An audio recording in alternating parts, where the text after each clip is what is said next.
सूरतें निकलेंगी 4 और उसमें कितनी जायज हैं 4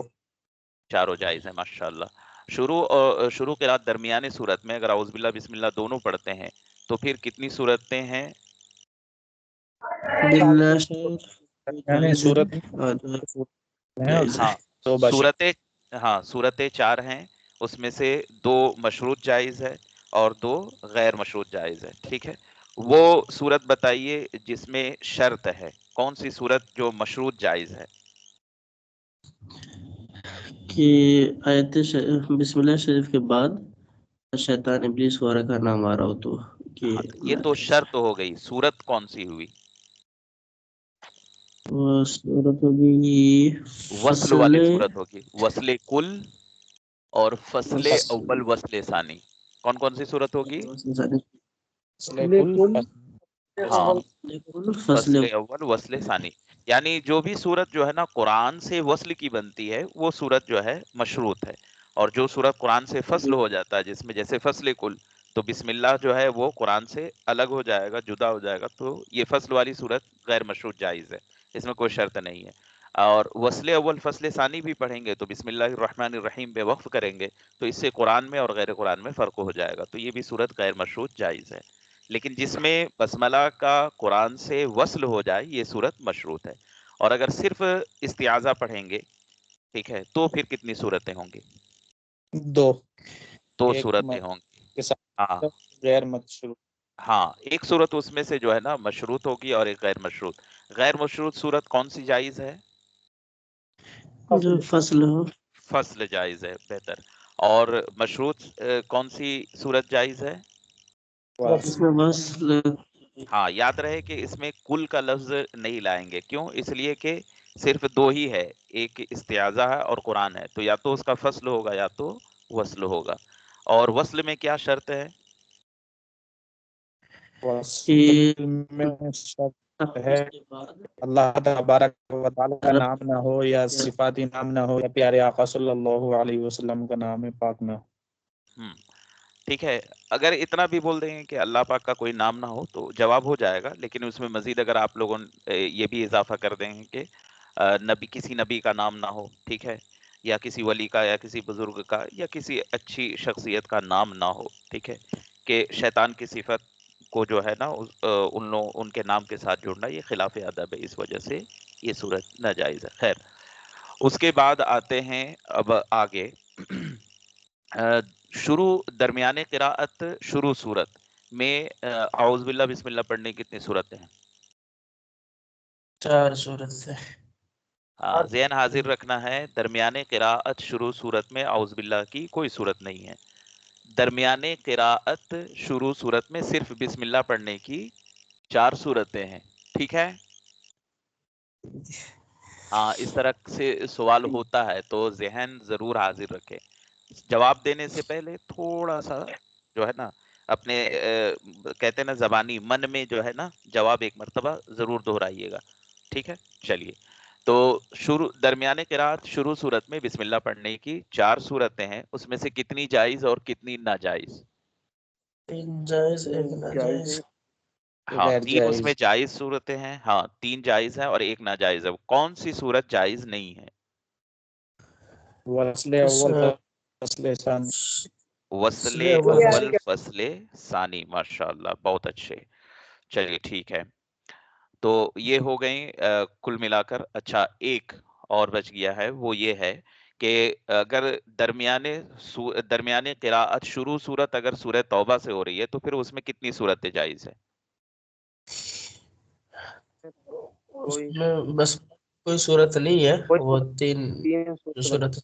نہیں اس میں 3 صورت کہہ لیجئے یا اس کو جو ہے کتاب میں کہا گیا 3 وجہیں کیا بولیں گے 3 وجہیں آپ تو کہیں گے 3 وجہ جائز ہیں کیا بولیں گے 3 وجہ جائز ہے اور وہ 3 وجہ کیا کیا ہیں وقف سکتہ سکوت ہیں سکوت نہیں ہے غلام نبی بھائی وقف سکتہ اور وصل وقف سکتہ ایسے یاد کر لیجئے گا وصل وقف سکتہ یا تو وصل کریں گے یا تو وقف کریں گے یا سکتہ کریں گے یہ تینوں وجہ جائز ہیں बहरहाल तीनों सूरतों में बसमला नहीं पढ़ेंगे, ठीक है। बसमला किसी हाल में जायज नहीं है, ठीक है। कोई अगर ये पूछे कि सूरह तौबा के शुरू में बसमला क्यों नहीं पढ़ेंगे, तो उसका क्या जवाब होगा? इस पर मरसूम नहीं है।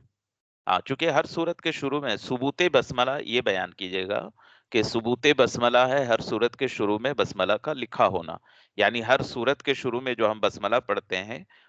उसकी दलील क्या है कि हर सूरत के शुरू में बसमला लिखा है। इस वजह से हम जो है हर सूरत के शुरू में बसमला पढ़ते हैं, और सूरह तौबा के शुरू में बसमला लिखा नहीं है, इस वजह से उस सूरत के शुरू में नहीं पढ़ते। ये एक दलील हो गई। दूसरी दलील याद रखें कि कुल कुर्राए अशरा, ठीक है,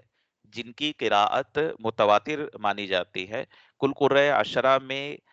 तमाम कुर्रा का ये इत्तिफाक है कि सूरह तौबा के शुरू में बसमला नहीं है, ठीक है। चलिए अब उसके बाद जो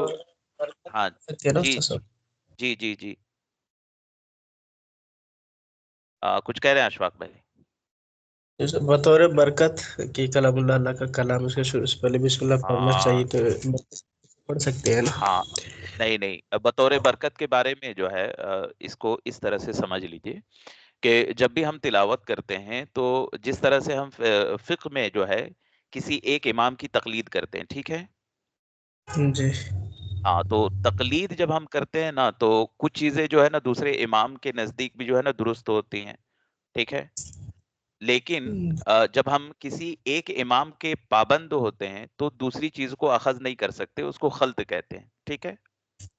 जी ऐसे ही जब हम तिलावत करते हैं तो तिलावत में हम किसी न किसी कुर्रे अशरा में से किसी न किसी एक इमाम की किराअत पढ़ने के क्या है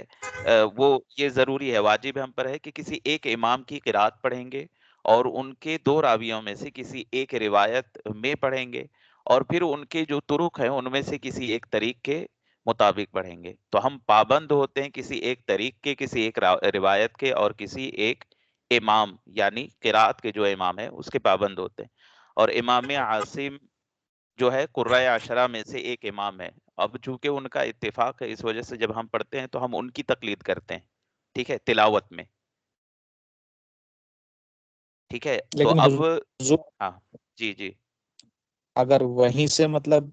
इब्तदा की जाए, कुरान खोल कर वहीं से पढ़ा जाए तो जी, तब भी वहां पर जो है बसमला नहीं पढ़ेंगे, ठीक है।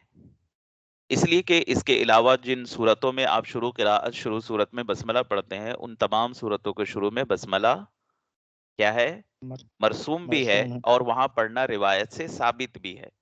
लेकिन सूरह तौबा के शुरू में बसमला पढ़ना रिवायतन साबित ही नहीं है, ठीक है, बल्कि ये सबूत है कि उसके शुरू में बसमला नहीं पढ़ना है, ठीक है। इस वजह से हम वहां बरकतन भी नहीं पढ़ सकते,